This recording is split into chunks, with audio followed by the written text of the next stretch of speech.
Punjab national ബാങ്കിനെ ഉൾപ്പെടെ കബളിപ്പിച്ചതിന് അറസ്റ്റിലായ മെഹുൽ ചോക്സിയെ ഇന്ത്യയിലെത്തിക്കാൻ 6 അംഗ സംഘം ബെൽജിയത്തിലേക്ക്. സിബിഐ, ഇഡി ഉദ്യോഗസ്ഥരടക്കം 6 പേരാണ് സംഘത്തിലുള്ളത്. അതേസമയം ചോക്സിയുടെ ജാമ്യാപേക്ഷയെ എതിർക്കാനായി ഇന്ത്യ അഭിഭാഷകരെ നിയോഗിക്കും. ചോക്സി അർബുദത്തിന് ചികിത്സയിലായിരുന്നു എന്ന് കാട്ടിയാണ് ജാമ്യത്തിന് ശ്രമിക്കുന്നത്. വിവരങ്ങളുമായി ER രാകേഷ് ചേരുന്നു. രാകേഷ്, ഏതൊക്കെ തരത്തിൽ ചോക്സിയെ ഇന്ത്യയിലെത്തിക്കാനുള്ള ശ്രമങ്ങളാണ് ഇപ്പോൾ ഇഡിയുടെയും സിബിഐയുടെയും ഒക്കെ ഭാഗത്തു നിന്നുണ്ടാവുന്നത്? ശ്രീജ, കഴിഞ്ഞ ദിവസമാണ് ബാങ്ക് തട്ടിപ്പ് കേസിൽ പ്രതിയായ അല്ലെങ്കിൽ രാജ്യം വിട്ട മെഹുൽ ചോക്സ്കി ബെൽജിയത്തിൽ വെച്ച് അറസ്റ്റിലാകുന്നത്. തീർച്ചയായും ഇന്ത്യയെ സംബന്ധിച്ച് അതൊരു നേട്ടമാണ് തന്നെ പറയാം. കാരണം ഇവിടെ വലിയ രാഷ്ട്രീയ വിവാദമായിരുന്നു ഈ സംഭവം.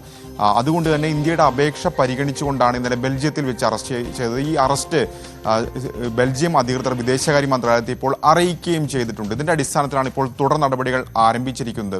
കാരണം 6 അംഗ സംഘത്തെ ബെൽജിയത്തിലേക്ക് അയക്കാനാണ് ഇപ്പോൾ തീരുമാനമെടുത്തിരിക്കുന്നത്. പ്രധാനമായും CBIയിൽ നിന്ന് 3 ഉദ്യോഗസ്ഥർ, ഒപ്പം തന്നെ EDയിൽ നിന്ന് 3 ഉദ്യോഗസ്ഥർ, ഇവരായിരിക്കും ബെൽജിയത്തിലേക്ക് പോവുക. തുടർന്ന് ഇന്ത്യയിലേക്ക് കൊണ്ടുവരാനുള്ള മറ്റ് നടപടിക്രമങ്ങൾ പൂർത്തീകരിക്കുക. ഏതായാലും വിദേശകാര്യ മന്ത്രാലയം ഇപ്പോൾ ഇതിനോടകം തന്നെ നിയമ വൃത്തങ്ങളുമായി ചർച്ച നടത്തി കഴിഞ്ഞു. പ്രത്യേകിച്ച്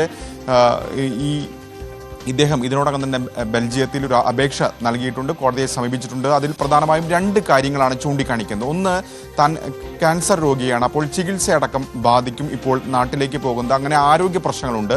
രണ്ടാമത്തെ കാര്യമായി മെഹുൽ ചോക്സ്കി ചൂണ്ടിക്കാണിക്കുന്ന കാര്യം, ഒന്ന്, തന്നെ പിടികിട്ടാപ്പുള്ളിയായി എവിടെയും പ്രഖ്യാപിച്ചിട്ടില്ല. താൻ ഇന്ത്യൻ അധികൃതരുമായി ആദ്യം മുതലേ സഹകരിക്കാൻ തയ്യാറായിരുന്നു. അധികൃതർ ഇക്കാര്യം അറിയിക്കുകയും ചെയ്തിട്ടുണ്ട്. അതുകൊണ്ട് തന്നെ തന്നെ ഇപ്പോൾ ഇന്ത്യക്ക് കൈമാറരുത് എന്ന വാദമാണ് പ്രധാനമായും ഈ ജാമ്യാപേക്ഷയിൽ ഉന്നയിച്ചിരിക്കുന്നത്.